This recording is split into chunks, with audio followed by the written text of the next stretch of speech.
Shalom Bapa, Ibu, dan saudara-saudari yang saya kasihi dalam Yesus Kristus. Apa kabar semuanya? Kiranya kasih Kristus terus menyertai kita semua. Hari ini kita merayakan pencurahan Roh Kudus. Mari kita sama-sama berdoa biar Roh Kudus Tuhan dicurahkan dan diperbaharui bagi kita semua untuk menolong dan melengkapi hidup kita.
Shalom saudaraku, puji Tuhan kita masih bisa bersekutu melalui media online ini. Puji Tuhan untuk sarana ini.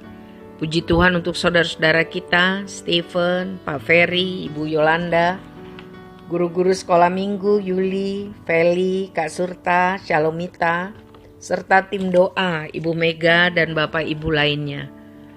Setiap hari dengan setia. Tuhan memberkati kita semua. 1 Korintus 15 ayat 58 mencatat, "Karena itu saudara-saudaraku yang kekasih, berdirilah teguh, jangan goyah, dan giatlah selalu dalam pekerjaan Tuhan. Sebab kamu tahu bahwa dalam persekutuan dengan Tuhan, jerih payahmu tidak sia-sia." Hari ini, Sabtu tanggal 30 Mei 2020, kita akan belajar firman Tuhan tentang bagaimana cara menerima pencurahan Roh Kudus atau baptisan Roh Kudus. Mari kita berdoa terlebih dahulu. Bapa kami yang baik, kami mengucap syukur Tuhan kalau kami masih bisa belajar firman Tuhan sore hari ini. Tolong kami, kuduskan kami dalam nama Tuhan Yesus. Kami ampuni orang yang bersalah kepada kami dalam nama Tuhan Yesus. Kami buka hati pikiran kami, siap diajar dan diberkati. Kami minta dalam nama Tuhan Yesus. Amin. Saudaraku yang kekasih, pencurahan Roh Kudus atau baptisan Roh Kudus adalah karunia Tuhan untuk semua orang yang telah menerima Yesus sebagai juru selamat dan menjadikannya Tuhan dalam kehidupan. Telah disucikan hatinya, diampuni dosa-dosanya karena iman kepada Kristus. Tanda awal baptisan Roh Kudus adalah berkata-kata dengan bahasa roh seperti yang diberikan oleh Roh Kudus. Tujuannya untuk menguatkan pribadi agar lebih kuat, lebih giat, lebih sanggup jadi saksi Kristus, hidup memuliakan Tuhan, seperti tercatat di Kisah Para Rasul 1 ayat 8. Jadi tujuannya untuk memiliki kuasa untuk menjadi pelayan saksi Kristus selama hidup di dunia ini. Yang kedua, harus memiliki rasa haus atau sangat rindu, sangat ingin untuk dibaptis dengan Roh Kudus. Dan memintanya di dalam doa dengan iman. Karena sungguh tahu apa manfaat Roh Kudus itu. Kita baca di dalam Yohanes 7 ayat 37 sampai 39. Yohanes 7 ayat 37 sampai 39, air sumber hidup. Dan pada hari terakhir, yaitu pada puncak perayaan itu, Yesus berdiri dan berseru, "Barang siapa haus, baiklah ia datang kepadaku dan minum. Barang siapa percaya kepadaku, seperti yang dikatakan oleh kitab suci, dari dalam hatinya akan mengalir aliran-aliran air hidup." Yang dimaksudnya ialah roh yang akan diterima oleh mereka yang percaya kepadanya. Sebab roh itu belum datang karena Yesus belum dimuliakan. Jadi saudara-saudara harus memiliki rasa haus, sangat rindu untuk menerima pencurahan Roh Kudus, meminta dengan iman di dalam doa yang sungguh supaya bisa hidup maksimum mempermuliakan Tuhan. Apakah bahasa roh itu? Bahasa roh adalah bahasa baru yang diberikan oleh ilham Roh Kudus. Bahasa yang tidak pernah dipelajari oleh orang yang berdoa itu. Isinya tentang hal-hal rahasia yang dimengerti oleh Allah. 1 Korintus 14 ayat 2 mencatat hal itu. 1 Korintus 14 ayat 2 mencatat bahwa bahasa itu dimengerti oleh Allah. Siapa yang berkata-kata dengan bahasa roh tidak berkata-kata kepada manusia tetapi kepada Allah. Sebab tidak seorang pun yang mengerti bahasanya. Oleh roh ia mengucapkan hal-hal rahasia. Jadi hal-hal rahasia yang dimengerti oleh Allah. Bahasa roh tujuannya untuk penyembahan kepada Allah, kepada Tuhan. Dan untuk membangun kerohanian pribadi. Tercatat di dalam 1 Korintus 14 ayat 4a. 1 Korintus 14 ayat 4a. Siapa yang berkata-kata dengan bahasa roh, ia membangun dirinya sendiri. Ya, saudara-saudara, membangun kerohaniannya sendiri. Bahasa roh ini perlu digunakan di dalam doa sehari-hari. Dicatat di dalam 1 Korintus 14 ayat 5, 18 dan 39. Karena sangat berfaedah. Ada banyak, tapi hari ini hanya beberapa yang saya sampaikan. Yang pertama, menolong ketika kita lemah. Roma 8 ayat 26. Ketika iman kita menjadi lemah karena masalah, karena tekanan, waktu kita berdoa dengan menggunakan bahasa roh, bahasa rahasia yang dimengerti oleh Allah itu menolong saudara. Ketika kita lemah, roh itu menyampaikan kepada Bapa hal-hal yang tidak dapat kita sampaikan lagi dengan bahasa manusia, hal-hal rahasia. Yang kedua, bermanfaat untuk membangun agar rohani kita kuat kembali. Kitab Yudas 1 ayat 20 dikatakan, hendaklah kamu berdoa dengan bahasa roh. Dinyatakan pada akhir zaman, banyak masalah, banyak persoalan, kamu menguatkan dirimu, hendaklah kamu berdoa di dalam roh. Yudas 1 ayat 20. Bangunlah dirimu sendiri di atas dasar imanmu yang paling suci dan berdoalah dalam Roh Kudus. Yang ketiga, saudara, bahasa roh itu, berdoa dalam bahasa roh itu memuji-muji Allah. 1 Korintus 14 ayat 15. Tetapi baptisan Roh Kudus itu bukanlah puncak pengalaman rohani.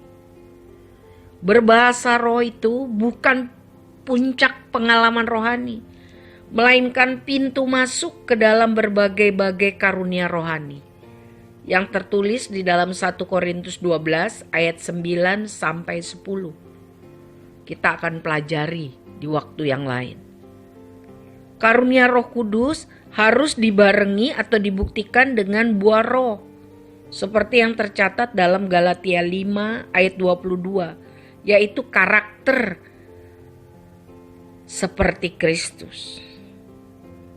Saudara-saudaraku, Kisah Para Rasul 1 ayat 5 dan Lukas 3 ayat 16 mencatat bahwa Yohanes Pembaptis membaptis dengan air, tetapi Yesus Kristus akan membaptis setiap orang yang percaya kepadanya dan sungguh-sungguh rindu dengan baptisan Roh Kudus.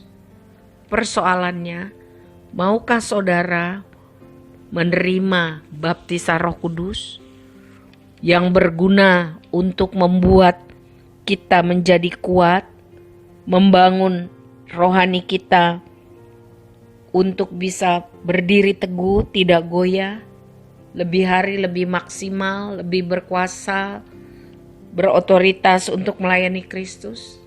Maukah saudara?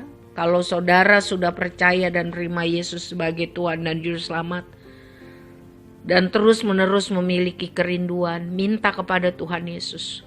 Buka mulutmu, berdoa, memuji Tuhan. Minta sama Tuhan, berdoa, buka suaramu.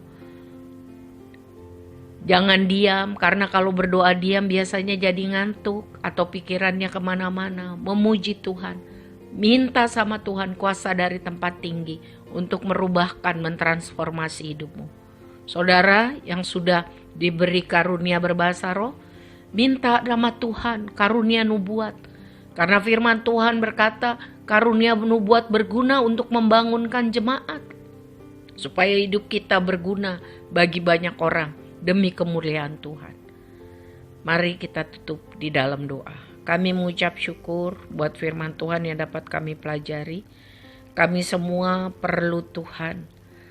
Bagi saudara-saudara kami yang belum pernah mengalami pengalaman baptisan roh sesuai dengan janji firman-Mu, kalau kami sudah percaya dan menerima Engkau sebagai Tuhan dan Juru Selamat pribadi, dan sungguh-sungguh memiliki kerinduan hidup memuliakan Tuhan, kami meminta di dalam nama Tuhan Yesus, penuhkan dan baptiskan kami dengan Roh-Mu yang kudus, sehingga kami memiliki pengalaman baru dengan Tuhan. Iman kami dikuatkan. Kami bisa bicara secara pribadi dengan keluhan yang tidak terucapkan kepada Tuhan. Oh Tuhan, sesuai dengan janji-Mu, sesuai dengan iman kami, baptiskanlah kami semua yang sungguh-sungguh rindu dengan baptisan Roh-Mu yang kudus. Sehingga kami lebih efektif untuk hidup giat melayani Tuhan, giat memuliakan Tuhan, sanggup berdiri teguh, tidak goyah di tengah dunia yang gelap ini.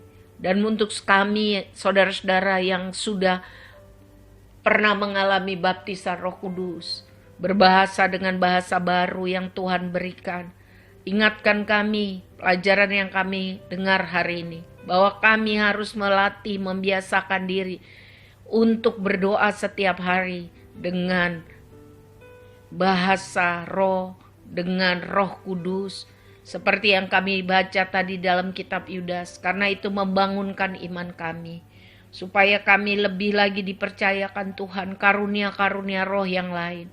Sementara kami juga harus menghasilkan buah roh, karakter Kristus, sehingga hidup kami boleh dipakai Tuhan menjadi berkat buat banyak orang, membangun jemaat, meneguhkan iman banyak orang, dan kami sendiri dipakai untuk mempermuliakan Tuhan. Semua hanya karena anugerah Tuhan. Berkati setiap orang yang mendengar pemberitaan firman ini, supaya kami semua mengalami Kristus. Kami menyerahkan hidup kami untuk dipakai Tuhan. Jadilah kehendak-Mu di dalam hidup kami. Dalam nama Tuhan Yesus. Amin.